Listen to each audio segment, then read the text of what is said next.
We're joined this morning by Pat McGuigan with CapitolBeatOK.com. And Pat, we're now just a few days away from this important election, midterm election. Let's talk locally first. And do you feel as if things have really started to sort themselves out here in the state level?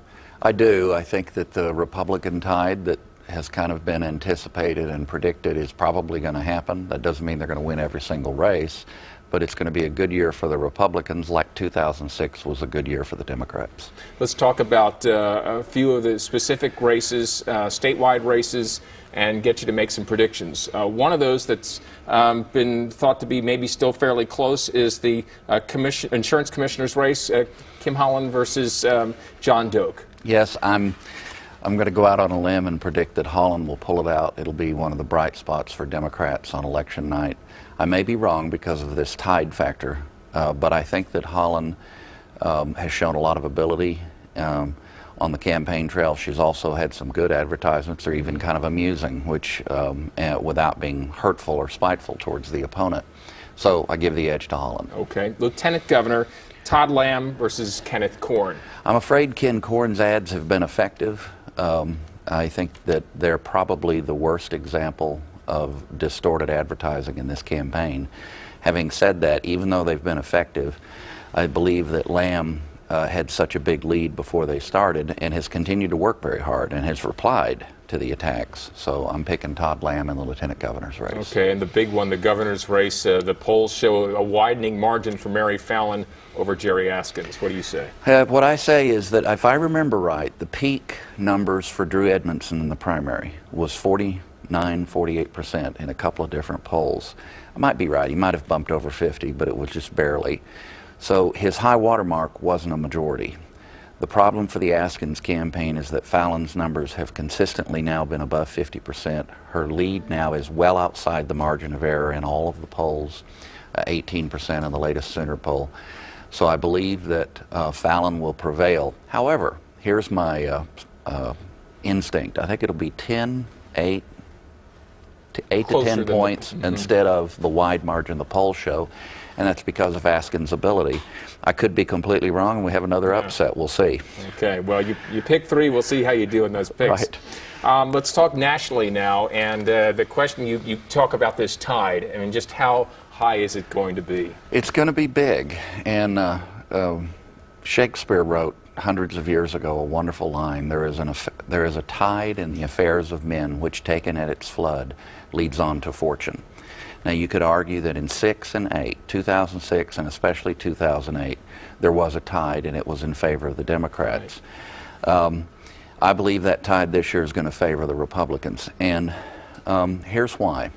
One of the men I respect most in the punditry class is a guy that is a very serious student of American politics, and he is a Democrat. His name's Charles Cook, and I've mentioned him, I think, once or twice in News9 interviews.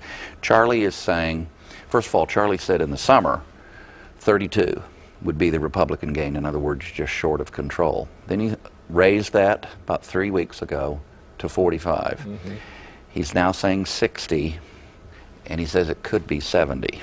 Now, the mirror image, it's huge. The mirror image to Charlie is a man named Stuart Rothenberg, a more Republican-leaning, a guy I actually wrote for when I was in Washington. Stu says there are 96 seats with Democratic incumbents where the incumbent is polling at less than 50%. In some of those cases, they're ahead, but how big is the tide?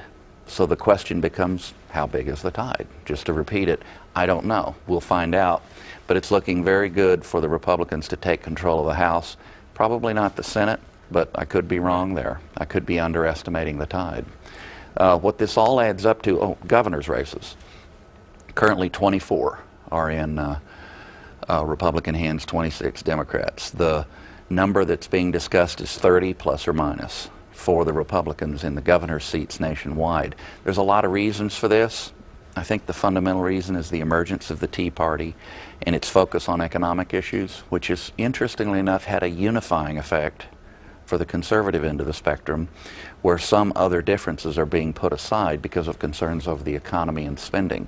So the Tea Parties around the country are having a plus effect for Republicans. I could go on. There's a lot of factors, and frankly, part of it is a reaction to Obama's policies, President Obama's policies, which, as Tom Cole said several months ago, were much more dramatic and strongly liberal than even he expected, and he's an old political hand.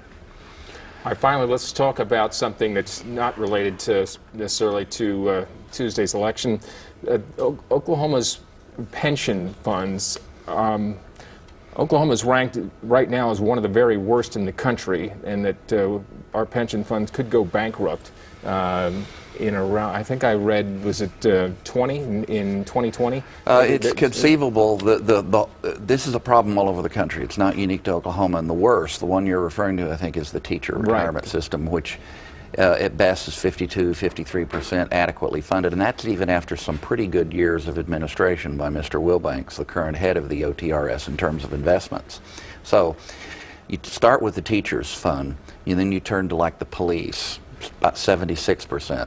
Not too bad, except the problem is that 80% is adequate funding. So, and that's a universally, or widely at least, accepted number. Now, the other day, advocates for public employees, including Clifton Ogle of the American Federation of Teachers, Phil Ostrander, firefighters, Scott Barger from Oklahoma Public Employees Association, made a passionate case for no change. Now, these are serious men. They're not dilettantes. They're paid to represent, you know, their clients. Right. But they're serious men. They're not in this as a game. So they say no change. On the other hand, House Speaker Chris Steele in particular has been promising there will be reform. There will be changes made. The argument's going to be engaging, embracing, and very important for the future of the state, and no change doesn't seem to be an option if you look at the numbers. So we probably have the prelude to a pretty good debate. Perhaps people can come together as they did, for example, in the early childhood ed area. There was a lot of broad agreement, but it is going to require sacrifice on the part of public employees, and that's a challenge. Very good. Appreciate your insights as always, Pat, and we'll look forward to talking to you next week about the, I'm sure there will be some aftermath to discuss, some yes, fallout. There'll be plenty. Yes. Fallout, that's a good way to put it. That's right. And you can read more about all of these things at Pat's blog. It's CapitolBeatOK.com. Have a good day.